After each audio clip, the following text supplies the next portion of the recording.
Kayong mga sundalo, kilala man ninyo ako. Anong kasalanan ko? Bigyan ninyo ako kasi isang ordinansya lang na ginawa ko. Kayong mga Pilipino, mga sundalo, anong ginawa ko?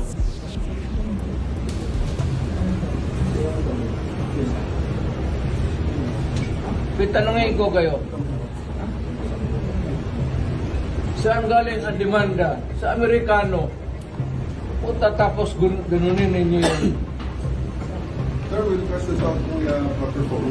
Hindi ito sir, hindi ito proper phone. Walang judge dito sir. Pag-usap siya. Wala nga judge dito sir. Pag-usap siya. Sir, maniwala kami yung petition sa Supreme Court. Can you ask the Supreme Court? Wala sa mga sir. It's not in my salary grade, please. Wala yun sir, please. Alam ko. Alam mo, huwag naman tayo mang madalian. Nag-uusap tayo dito. Sabi mo sir, itong lang sir eh. 8:30 na sir. May hinihintay ako na anak. Hindi, siya. Ako na record. Ako na record. Ako ang humingi ng 30 minutes. Ang anak ko pupunta dito. Mr. President, hindi darating yun. Kasi hindi mangyayari yun. Bigyan mo ng pagkakataon. Kasi ayaw na mangyayari yun. Magdadala ng gamit. Ayaw niyo papasukin. Ayaw niyang papasukin. Grabe, depredation naman. Abuso naman yan. Hayaan mo lang makita nila ang tatay nila. 80 anyo.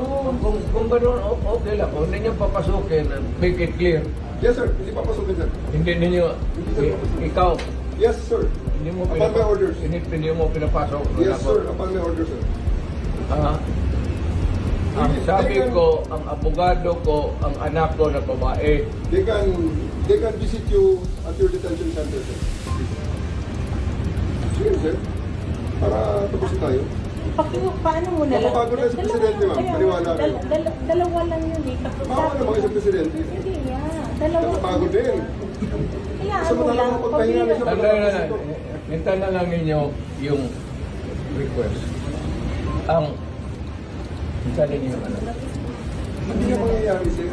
Ito bigyan Ano mo na mag-deny? As you said, bakit mo naman i-deny ang abogado ko, ang abogado ko yung anak ko na babae? Bakit ninyo i-deny? Bakit wala mangyayari sir? I-tape mo lang, i-tape record ninyo kasi... Ay sir, ang dami nakabidyo sir. Ang dami nakabidyo. Oh. I'll go to jail for this sir. Yes, of course. I'll go to hell also for this. Please sir. Sit to the chair. Kaya anak, mag-decide ako kung dadating ba ang mga anak ko hindi, at kung hindi niya pinapasok. Papasukin mo na lang yung anak. Maawa ka na lang para na makawala. Kasi yung anak Sir, matapos ito, sir. Papasukin mo. Hindi matatapos ito sir pag hindi kayo sumunod. and Napakasimple yung order. allow me to consult my lawyer who is my daughter.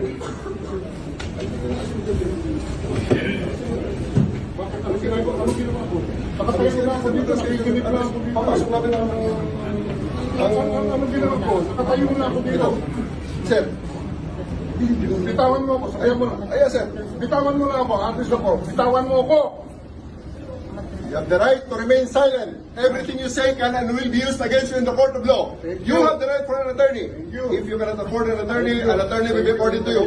Do you understand this right? Yes, sir. You are under arrest for obstruction of justice 1829, sir. Let's go. Okay. Bosas, please. Bosas.